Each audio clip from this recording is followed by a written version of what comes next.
Voltamos com a notícia de frente. A gente vai falar agora da Assembleia Legislativa, que ficou para a próxima semana a votação de vetos e projetos do Legislativo.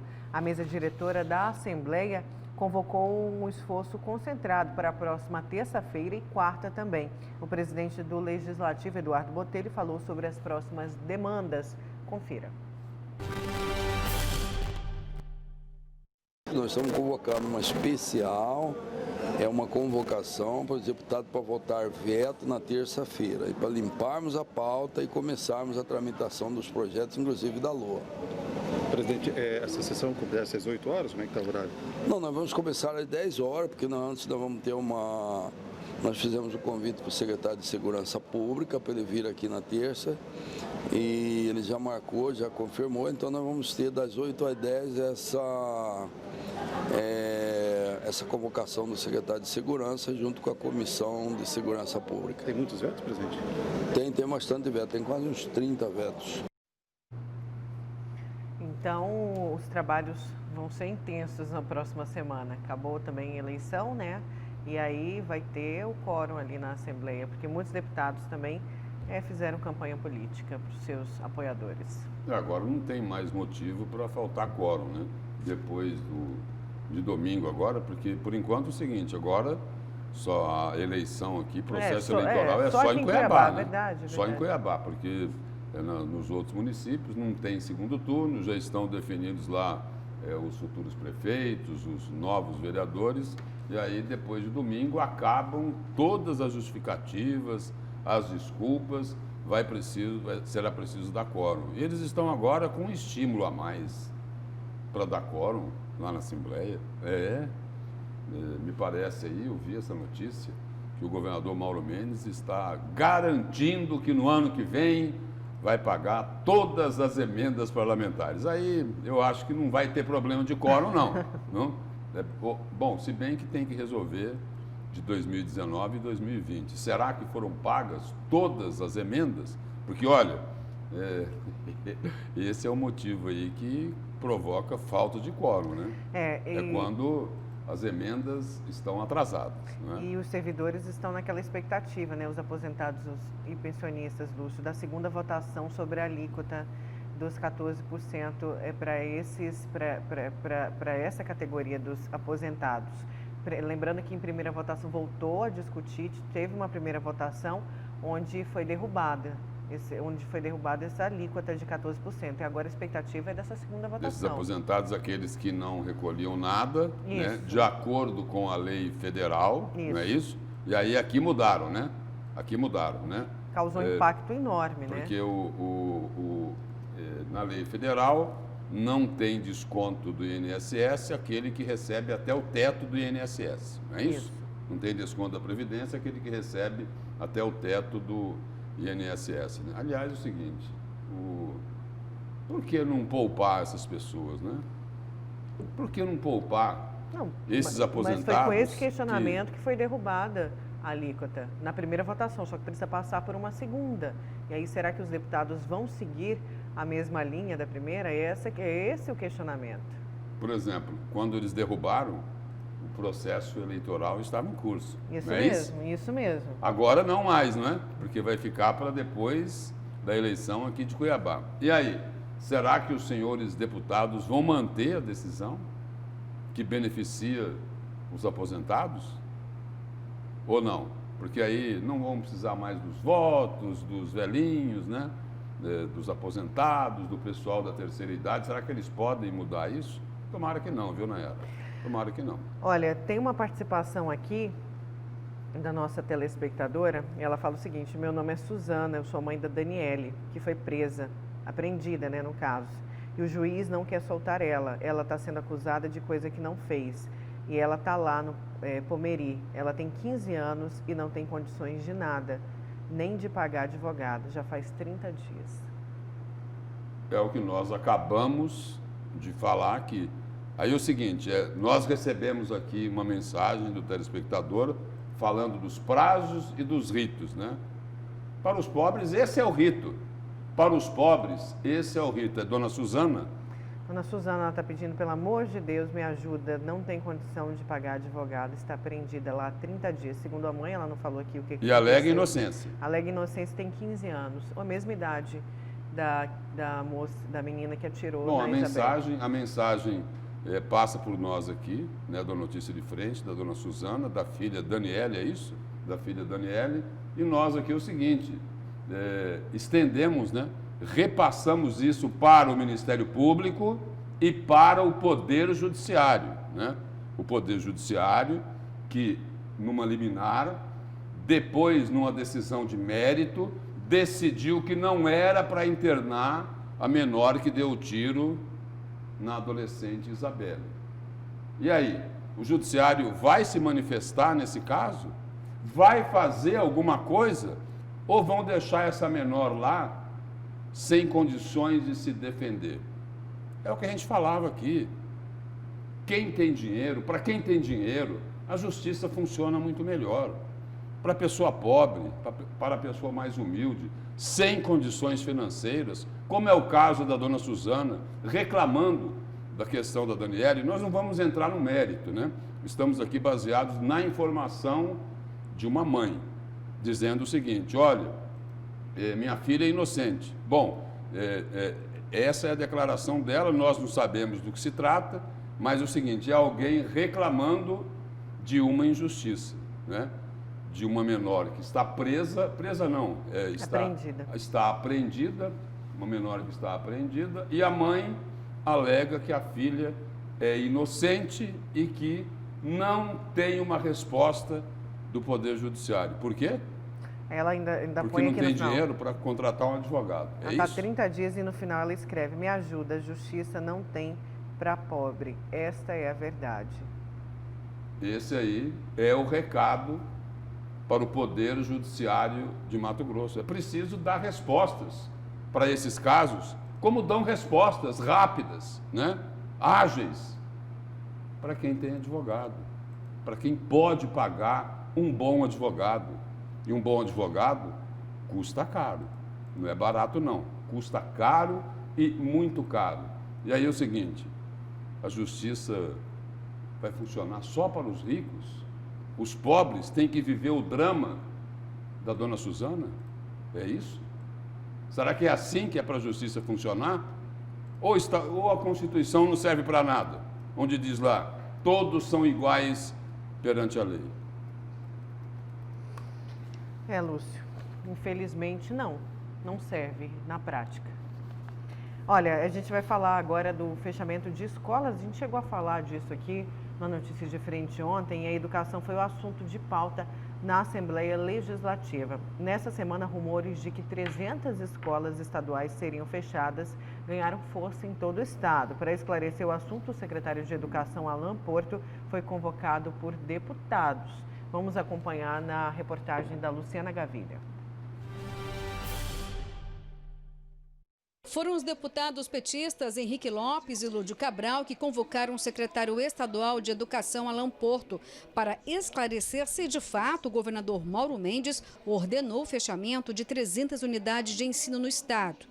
O gestor, ao ser questionado, apresentou um planejamento de investimentos na pasta, contemplando estudantes e profissionais da educação. Demonstrei com indicadores, com números para todos vocês, que a gente tem a 22ª pior educação de Mato Grosso. Eu fico entristecido de falar isso aqui, porque eu queria ter lá os top 5 da educação. Infelizmente, a gente não tem essas condições e nós estamos construindo as condições. Eu apresentei as ações do programa Evasão Zero, Gestão 10, onde vai colocar a educação do estado de Mato Grosso no rumo certo. Mas no plenário, em cada esclarecimento sobre o plano de remanejamento de alunos, o secretário era criticado por estudantes e educadores que estavam na galeria, com faixas e cartazes. Em alguns momentos, as vaias e os protestos tornaram difíceis a explanação.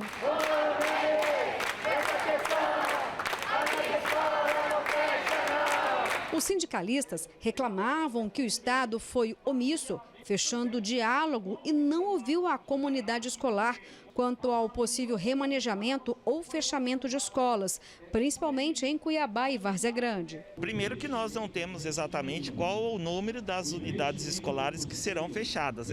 Essa ação está sendo feita de gabinete pela Secretaria de Estado de Educação.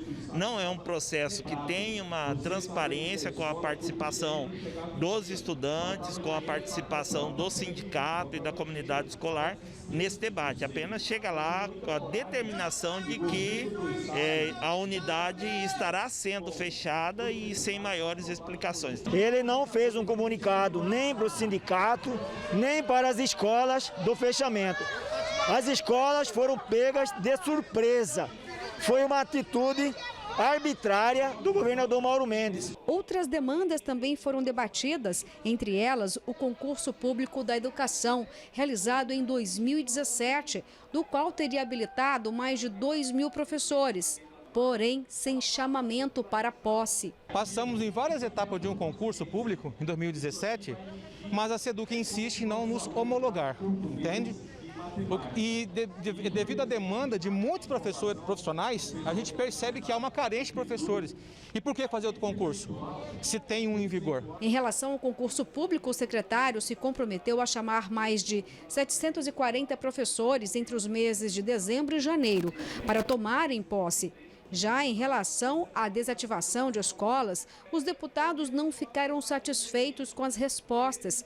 Eles alegam falta de transparência, sem nem mesmo ter a oficialização do número de unidades que podem ser fechadas. Se vai ser polarizado ensino fundamental em uma, ensino fundamental em outra, isso faz com que haja a mudança dos estudantes, que é diferente de situação de escolas que são aí alugadas, ou outras unidades escolares que estão passando por reforma, são situações totalmente diferentes. Então, portanto, eu entendo que nesse quesito fechamento de escola, essa situação não foi totalmente respondida aqui para a sociedade mato-grossense. Se ele dizer objetivamente quais serão fechadas, se serão 2, serão 3, serão 10, serão 20, serão 50, serão 300 ou 500, essa é a resposta que nós precisamos e não foi dada em nenhum momento. A responsabilidade por isso não é do secretário, que é um técnico subordinado à decisão política do governador. É o governador que tem que dar essas respostas. O governador quer privatizar a formação dos trabalhadores da educação no Estado. O secretário reafirma que o plano é ampliar a qualidade do ensino ao transferir alunos de uma unidade sem estrutura física adequada. O secretário de Educação nega que 300 unidades de ensino em Mato Grosso serão fechadas. Ele reafirmou que seriam apenas 19 unidades na região metropolitana em maior número, em alguns casos no interior do estado. Mas ele pondera, diz que sim, o estado estaria conversando com a comunidade escolar. Nós estamos trabalhando hoje com 19 unidades no estado de Mato Grosso que estão passando por redimensionamento e reordenamento. Não é fechar a escola, gente, é garantir qualidade de ensino para os nossos estudantes, é garantir uma infraestrutura adequada para os nossos professores e para os nossos alunos, é garantir que ele esteja mais próximo da sua localidade, é garantir que ele vai para uma escola onde tenha um IDEB mais elevado.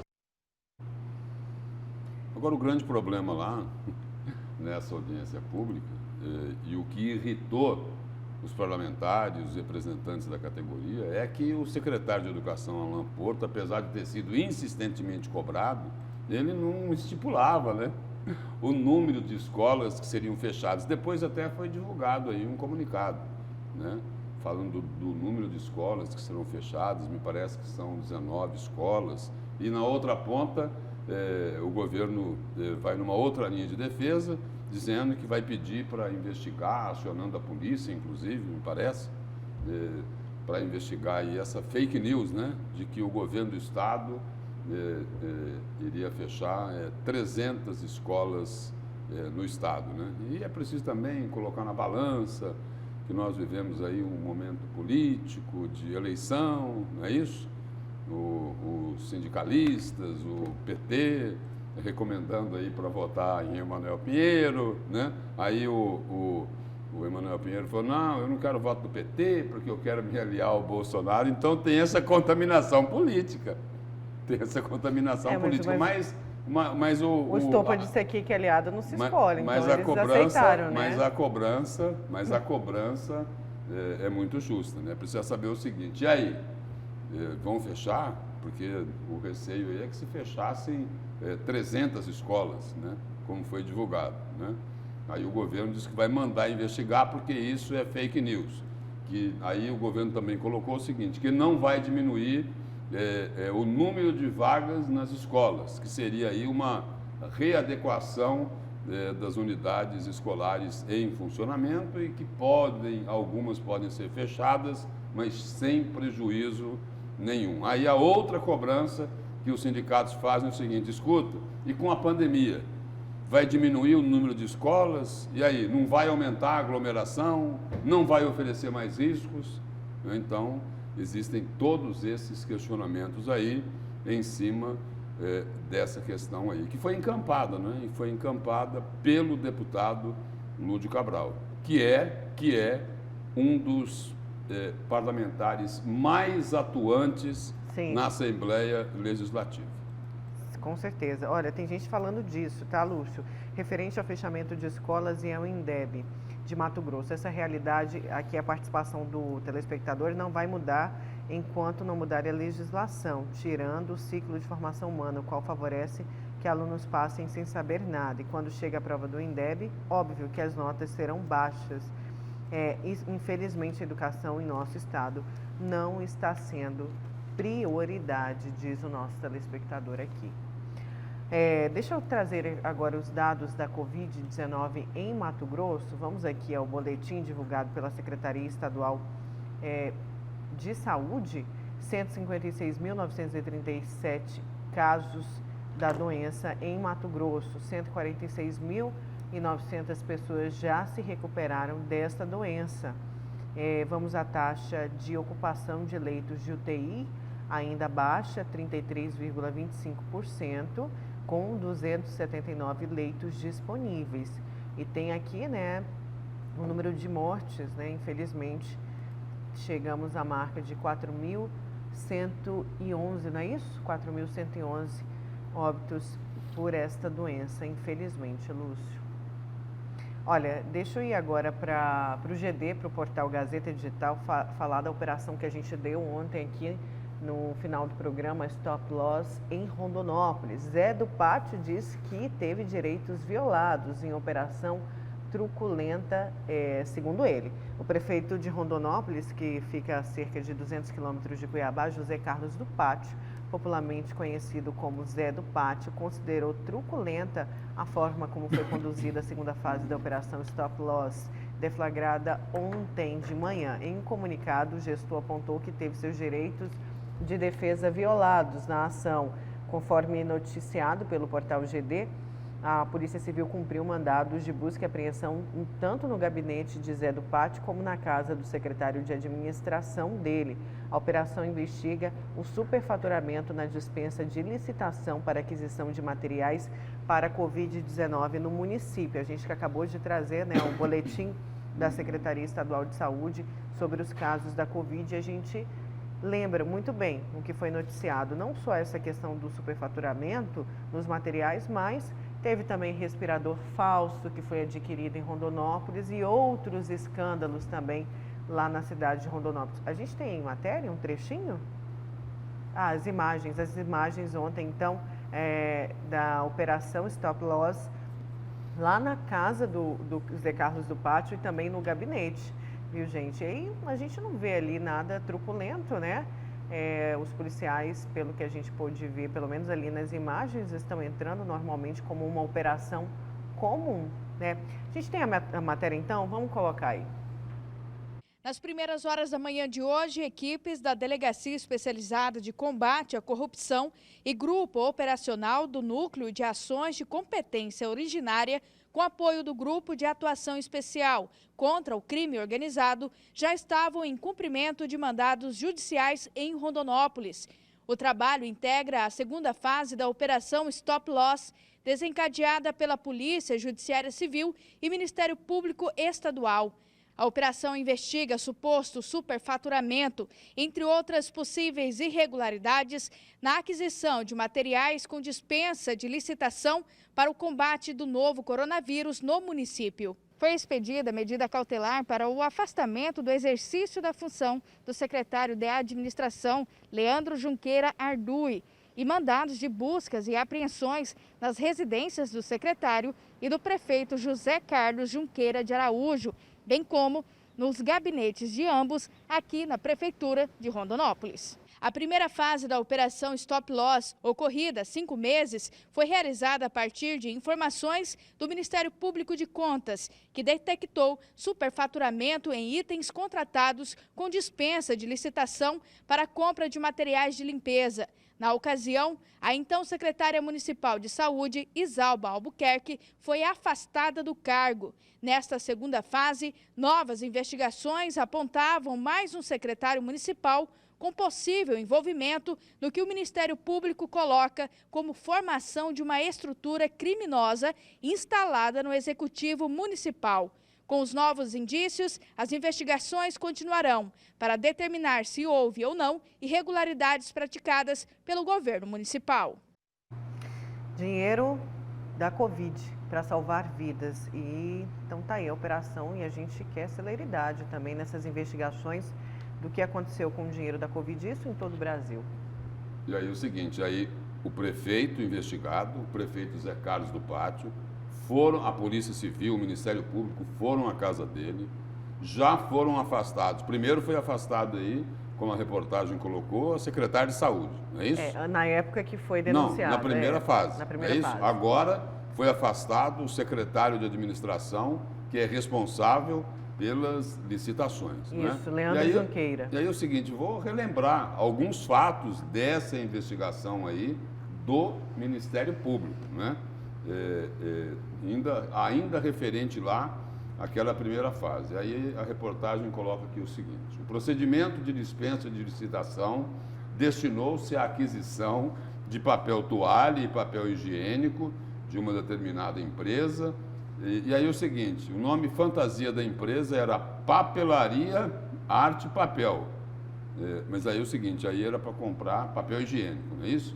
Foram adquiridas 8.500 unidades de um combo de papel toalha, contendo cada um 8 pacotes com 2.000 folhas, bem como a aquisição, olha só, Nayara, de 17.000 rolos de papel higiênico com 60 metros cada um, pela simbólica quantia de R$ 715.870. Aí, prosseguindo aqui com o texto da reportagem, no processo de compra, a Prefeitura solicitou a papelaria, papel arte. Papel arte é o quê? Porque é papel toalha e papel higiênico? Não sei. Bom, que é uma pequena varejista de materiais escolares e de produtos de informática. Bom, então, porque não era ligada ao ramo, na verdade. Porque não era ligada ao ramo. Solicitou um orçamento que foi embasado em pesquisa na internet e em uma cotação realizada junto a uma outra empresa desconhecida. Além da enorme quantidade de unidades adquiridas, foi verificado um sobrepreço de 48% na compra de papel higiênico e de 60% na compra do papel toalha. Só lembrando que toda essa investigação é por conta do coronavírus. É isso? São recursos, né? Recursos que as prefeituras receberam para poder proteger a população.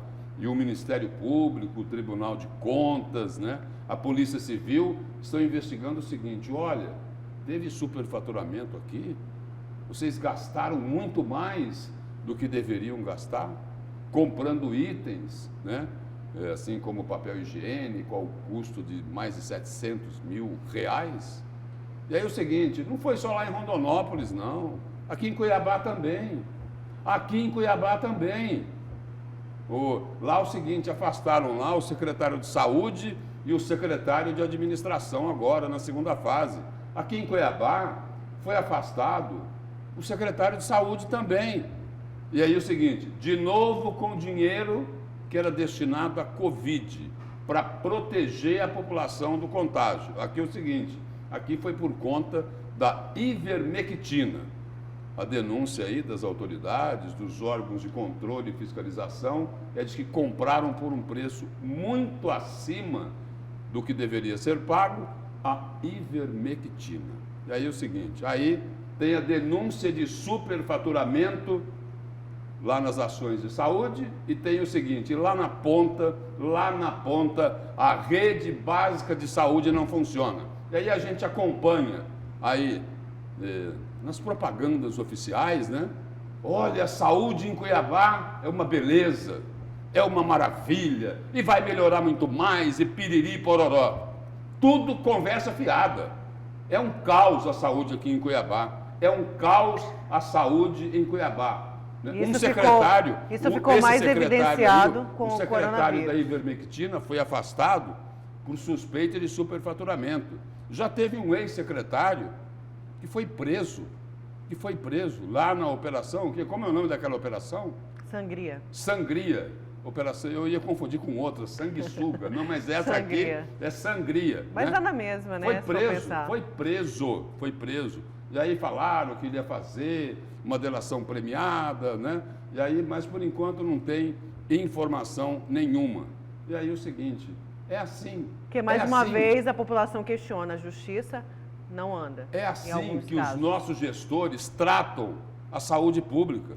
E olha o seguinte, por enquanto é investigação, é denúncia, não é isso? Agora, hipoteticamente, roubar o dinheiro da saúde, estou falando no sentido genérico, roubar o dinheiro da saúde é contribuir para matar a população, para matar a pessoa mais pobre, a pessoa mais humilde, que precisa do poder público. Lúcio, é o pior dos crimes.